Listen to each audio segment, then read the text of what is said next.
ಒಂದು 4-5 flagship programmes ಮಾತ್ರ ಚರ್ಚೆ ಮಾಡ್ತಾ ಇದ್ದೇವೆ.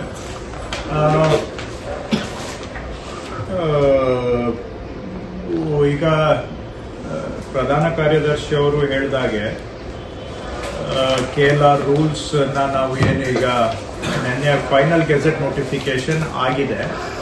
ಸೊ ಇದರಲ್ಲಿ ಸುಮಾರು ಜನಗಳಿಗೆ ಸಂಬಂಧಿಸಿದಂತ ವಿಷಯಗಳು ಇದರಲ್ಲಿ ಇದಾವೆ. ರೆವಿನ್ಯೂ ಕೋರ್ಟ್ ಅನ್ನ ಎಷ್ಟು ದಿನ ಬರೀ ಸರ್ಕ್ಯುಲರ್ ಮೇಲೆ ಕೆಲವು ನಡೀತಾ ಇತ್ತು, ಈಗ ರೂಲ್ಸ್ ಅಲ್ಲಿ ತಗೊಂಡು ಬಂದು ರೆವಿನ್ಯೂ ಕೋರ್ಟ್ ಅನ್ನ ಹೇಗೆ ಕಂಡಕ್ಟ್ ಮಾಡಬೇಕು ಅನ್ನೋ ವಿಷಯಗಳನ್ನು ಕೂಡ ರೂಲ್ಸ್ ಅಲ್ಲಿ ತಂದಿದ್ದೇವೆ. ಹಾಗೂ ಅಡ್ಮಿಷನ್ ಕೂಡ ಇಷ್ಟು ದಿನ ಬಹಳ ಸ್ಟ್ಯಾಂಡರ್ಡ್ಸ್ ಇರಲಿಲ್ಲ. ಒಂದು ರೀತಿ ಮನಸ್ಸೋ ಇಚ್ಛೆ ಅಡ್ಮಿಷನ್ ಆಗ್ತಾ ಇತ್ತು. ಅಡ್ಮಿಷನ್ಗೂ ಈಗ ಕ್ರೈಟೀರಿಯಾ ಸೆಟ್ ಮಾಡಿದೆ. ಮತ್ತು RCCMS ಸಿಸ್ಟಮ್ ಏನಿದೆ ಅದರಲ್ಲಿ ಇವೆಲ್ಲವನ್ನು ಅಡಾಪ್ಟ್ ಮಾಡಿಕೊಂಡಿದ್ದೇವೆ, ಅಂದ್ರೆ ಅದನ್ನ ಅನುಷ್ಠಾನ ಮಾಡಿಕೊಂಡಿದೆ.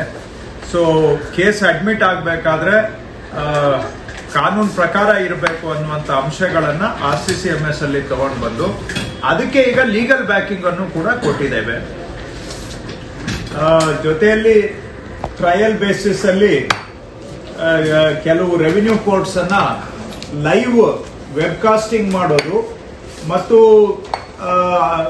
ವಾದಿಗಳು ಪ್ರತಿವಾದಿಗಳು VC ಮುಖಾಂತರ ಭಾಗವಹಿಸ್ಲಿಕ್ಕೆ, ಸೊ ದಟ್ ಅವರು ನಮ್ಮ ಆಫೀಸ್ಗೆ ಬರ್ಬೇಕಂತಿಲ್ಲ, ಅವರು ಅವರವರ ಸ್ಥಳದಿಂದ ವಿಡಿಯೋ ಮುಖಾಂತರ ಭಾಗವಹಿಸ್ಲಿಕ್ಕೂ ಕೂಡ ಒಂದು ಕಾನೂನಲ್ಲಿ ಈಗ ಅವಕಾಶ ಮಾಡಿಕೊಂಡಿದ್ದೀವಿ. ಅದನ್ನು ಕೂಡ ಕೆಲವು ದಿನದಲ್ಲಿ ಈಗ ಇಂಪ್ಲಿಮೆಂಟೇಷನ್ಗೆ ತರ್ತೇವೆ.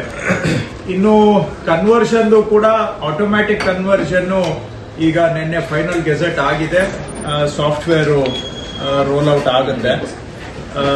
ಮತ್ತು ಈ ರಿನ್ಯೂವಬಲ್ ಎನರ್ಜಿಗೆ ಕನ್ವರ್ಷನ್ ಅನ್ನ ತೆಗೆದುಹಾಕಿರುವಂತಹದ್ದು, ಹಾಗೂ ಅಪ್ ಟು 2 acres ಇದು ಕನ್ವರ್ಷನ್ ಬೇಕಾಗಿಲ್ಲ. ಯಾವುದಕ್ಕೆ? Only for small scale industry as defined by the department of industries. Because ಇದನ್ನ ತುಂಬಾ ಜನ ಆಲ್ರೆಡಿ ಮಿಸ್ಅಂಡರ್ಸ್ಟ್ಯಾಂಡ್ ಮಾಡ್ಕೋತಾ ಇದ್ದಾರೆ. ಅಪ್ ಟು 2 acres ಏನಕ್ಕೂ ಬೇಕಾಗಿಲ್ಲ ಅಂತ. Only for agro based industries and only for small scale industries. ಇವಕ್ಕೆ ಮಾತ್ರ ನಾವು ಕನ್ವರ್ಷನ್ ಇಂದ ವಿನಾಯಿತಿಯನ್ನ ಕೊಟ್ಟಿದ್ದೇವೆ.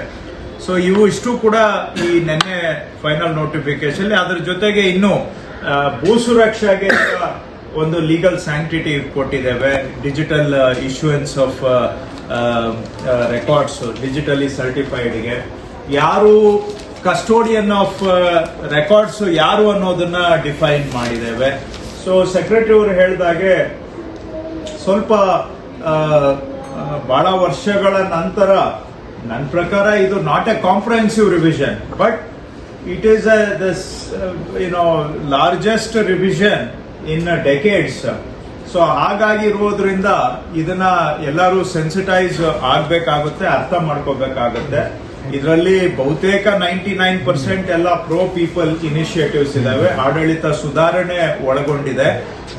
ಈಸ್ ಆಫ್ ಗವರ್ನೆನ್ಸ್ ಮುಖ್ಯ ಇದರ ಡ್ರೈವಿಂಗ್ ಫೋರ್ಸ್ ಇದೆ. ಸೊ ಹಾಗಾಗಿ ಇವುಗಳನ್ನ ನಿಮ್ಮ ಹಂತದಲ್ಲಿ ದಯವಿಟ್ಟು ನೀವು ಅರ್ಥ ಮಾಡ್ಕೋಬೇಕು, ಬೇರೆಯವರೆಗೂ ಅರ್ಥ ಮಾಡಿಸ್ಬೇಕು. ಇದನ್ನ ದಯವಿಟ್ಟು ಮೇಜರ್ ಇನಿಷಿಯೇಟಿವ್ ಆಗಿದೆ, ಅದನ್ನ ತಾವೆಲ್ಲರೂ ಕೂಡ ಗಂಭೀರವಾಗಿ ತೆಗೆದುಕೊಳ್ಬೇಕು.